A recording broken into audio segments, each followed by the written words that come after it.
How do you know when you get a real estate deal, is it a good deal or a bad deal? Well, today I'm gonna walk you through the 3 things you need to know to determine if you should flip the property or you should keep the property. At the end of this video, you are gonna be very, very clear on the 3 numbers that I determine when I evaluate a deal to know exactly what extra strategy that I should do with every property when I look at. So first, you gotta determine what type of investor are you. I'm gonna share with you 4 types of investor, and then you're gonna see if you're one of those, okay? All right, let's start with number 1. Are you a long-term investor? Long-term investor means you're gonna buy property and you're gonna keep a long-term, rent it out, and basically use that for cash flow and appreciation and tax write-off. That's what people call long-term investors. They just buy it and they make money every single month, let it appreciate, and then down the road, those properties are gonna be worth a lot of money down the road. That's what they call long-term investor, okay? Second, a short-term investor. And a short-term investor is what we call people that actually buy ugly houses, fix them up, and flip them. So when you hear short-term, just know it's fix and flip. These are people that say, I don't want to hold a property for a long time. I need to make cash flow right now. And so that's what they call fix and flip. This is called a short-term investor.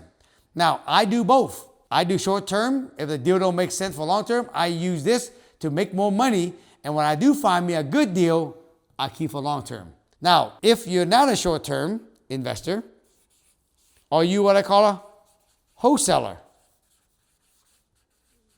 A wholesaler is someone who go out there and they prospect, do marketing to find sellers who want to sell their property, and then they put it under contract, and then they basically will call other investors who got money and see, hey, are you interested in buying this property? It's interesting because as I'm doing this video, I just got text by 3 wholesalers that, hey, Thach, I have a property over in blah, blah, blah neighborhood in Seattle, and I thought you might be interested. Let me know if you're interested, I can email it to you. That was one. Another one just texted and said, hey, Thach, are you interested in this property at XYZ address? It's zoned this up and zoning. I know the property next door also. If you want that, I can get that for you also. These are just wholesalers calling me because they just don't have the money to buy. They just find deal and they basically see other people want to buy it. The goal is for investor, you want to find as many wholesalers as possible to think of you when they have deal. And then the last type of investor is what I call a house hack. House hack are people that does a combination of they buy the house and then they rent portion of their house out to other people so they can help offset the mortgage. These are people who are first-time home buyer because they can buy a home, guy, for like 3.5% down, and then they buy a house. But usually the mortgage is a little high on it. So what they do is they either rent out, a basement or some rooms so they can get some rent so they can offset their mortgage. So we call this homeowner. This is a hybrid. This is a homeowner / investor. It's a combination of both.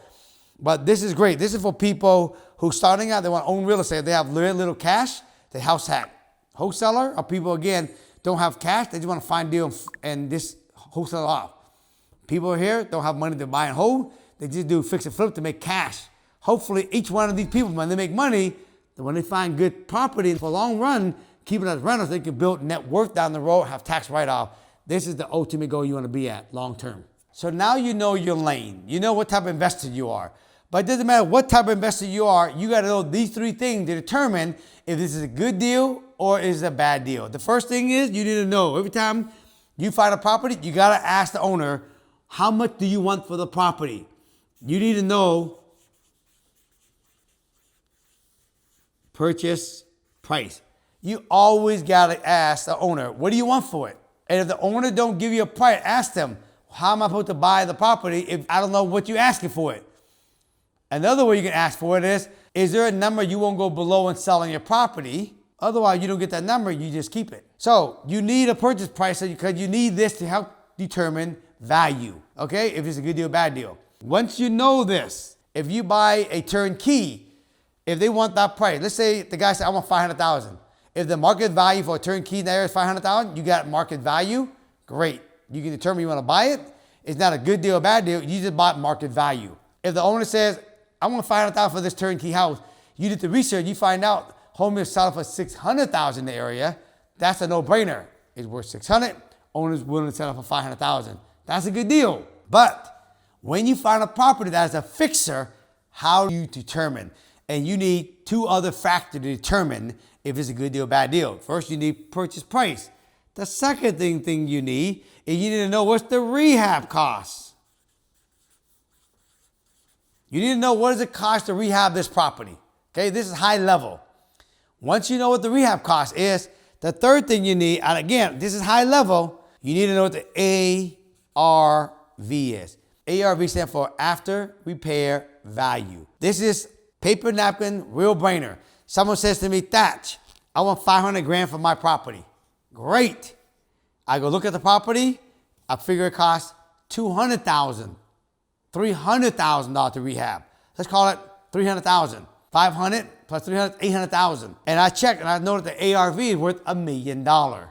So there is a $200,000 profit before any kind of fees, like carry costs. If you borrow money from the bank, there's interest carry costs. If you tend to fix and flip it, you gotta pay the commission and closing cost when you sell it. But at least you know right now, if you bought it for 5, rehab cost is 3, that's 8, and $1 million ARV, you got a $200,000 deal. If you minus all the costs, then you can ask yourself, is this a good deal or not? And I'm gonna show you there's 4 different standards of deals in a minute. But this is high level, quick. So when someone say to me, Thach, I got these deals, I say, how much you want for it? Do you have an idea what it's gonna cost to rehab? What do you think the ARV is? If they say to me, purchase price is $500, this is $300, and the ARV is $800, I'm like, where's the damn profit at?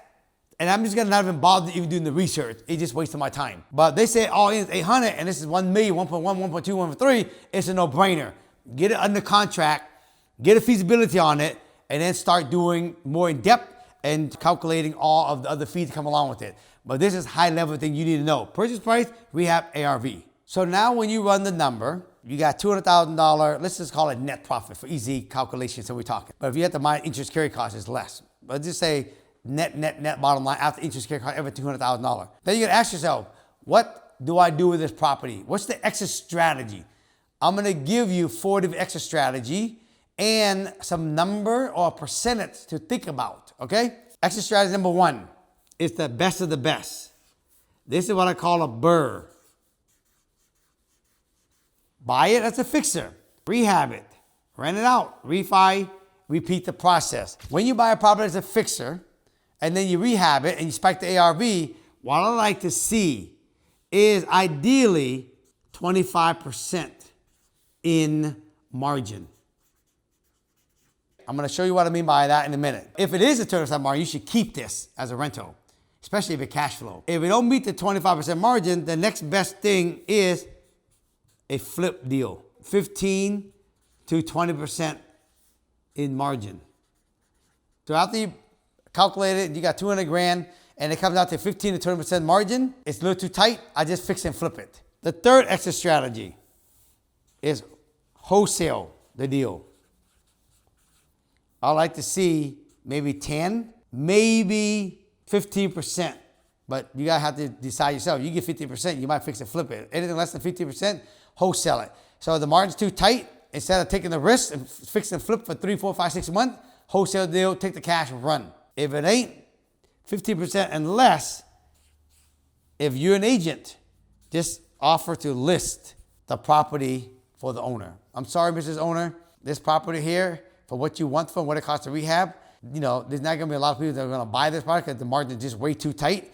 Listen, I'm a licensed real estate agent. I'm happy to go ahead and list this property, put it on the market, try it at your price, and see if we can get that for you. And if it doesn't, we can always lower the price later. You know, let me offer to list the property for you. If you're not an agent and you're a wholesaler, go build some relationship with an agent out there, refer them these deals, and in the future, when these agents ever find off-market deals, good deal, they think of you, wholesaler, so that either you can buy or you can wholesale it to one of your friends and you can maybe make money. These are the 4 different exit strategies. So let me show you how you determine these margins. I'm gonna use the same example. If you bought a house for $500,000, it costs you $300,000 for, let's rehab, interest carry costs, everything. Let's add all of those, just for easy calculation. So $500,000 is the purchase price, plus $300,000 for your rehab and all the fees.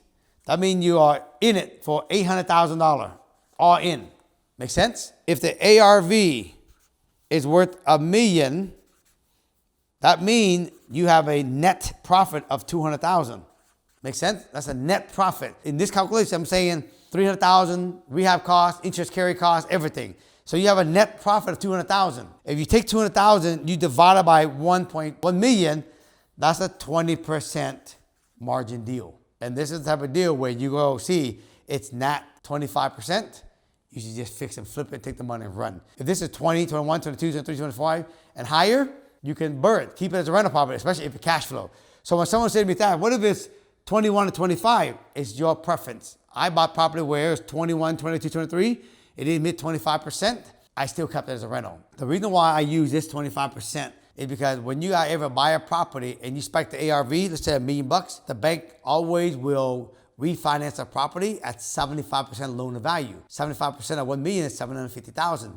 So if you can be all in, purchase and rehab, everything for $750,000, they can finance 100% of your all-in costs. So all your original down payment that you put down when you bought the property can go back to you because you have equity in the deal. So that's why when I say 25 is the magic number, but doesn't mean you get 21, 22%, doesn't mean you can't keep it. You just have to leave a little bit of your down payment in it to make up the 25% margin. Make sense? So this is how you calculate what type of margin. Basically, what type of margin, you have 4 different exit strategy.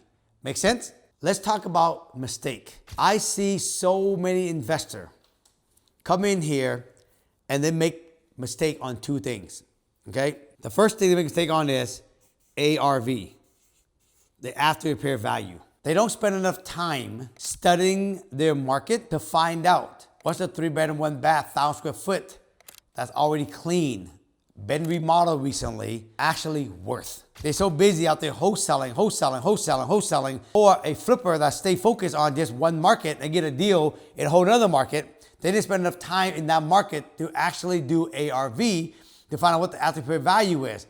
Now, you look at the property.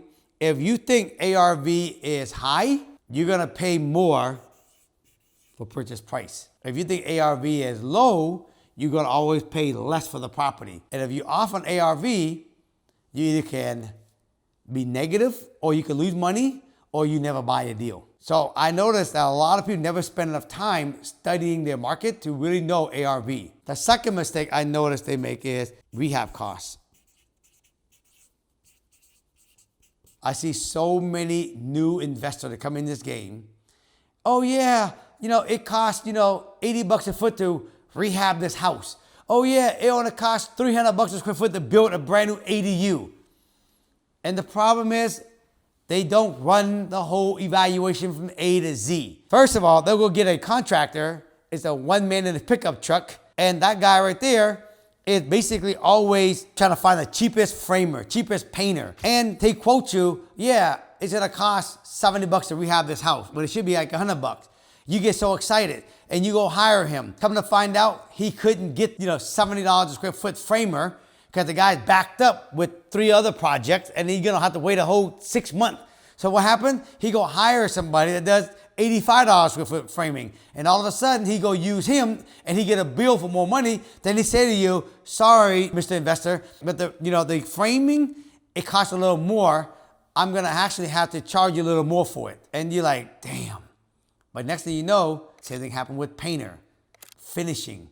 Same thing happened with roofer, electrical, plumbing. And so what happened is that they don't actually work with a real good general contractor who's been around for a long time that has a kick A-team sub they use over and over and over. So when they tell you a price, it's a solid price. It never changes. So what happened is all the people always go for the cheapest people, find the cheapest rehab, and then they always get their ass kicked. When you think your rehab is low, you're gonna pay more for the property. If you think your rehab is high, you're gonna pay less for the property. Same thing. If you don't know how to run rehab and ARV, you'll never buy the property. That's what it comes down to. And I see so many people, they so eager beaver want to do deal. They buy property at a certain price. The ARV is low and the rehab costs end up being more and they lose out every time they do these deals. This is why you must study the ARV market and the rehab cost market. All right. I hope this makes a lot of sense. This is the high level of How do you determine, is it a good deal or bad deal? You need to know, again, the three things: ARV, purchase price, rehab. Then you need to know what type of exit strategy. Now, the whole key, everybody, again, I think it's great no matter what you do. I don't care what type of investor are you. The goal is to get to long-term rental. You can flip houses and wholesale to bring cash flow through the front door. And the more cash you bring through the front door, the faster you can buy long-term rental. The more cash you can bring through the front door, the faster you can get your long-term rental paid off. So I do both. I have multiple different businesses that bring cash to the front door so I can buy more rental. So it's not one or the other. Make sure if you're doing wholesale and flipping, bring in as much cash as you can, but the ultimate goal is to buy rental. House hack people, great, you buy rental. Turn that into a rental and then basically pull some money out, go buy another house hack deal later. This is how you can actually house hack once a year so you can buy rental. But the ultimate goal is to make money through the front door with cash flow, take that money and buy long-term rental, because ultimately you want to get to a point where you have the option to work or not work. Make sense? If you like the video, give me a thumbs up.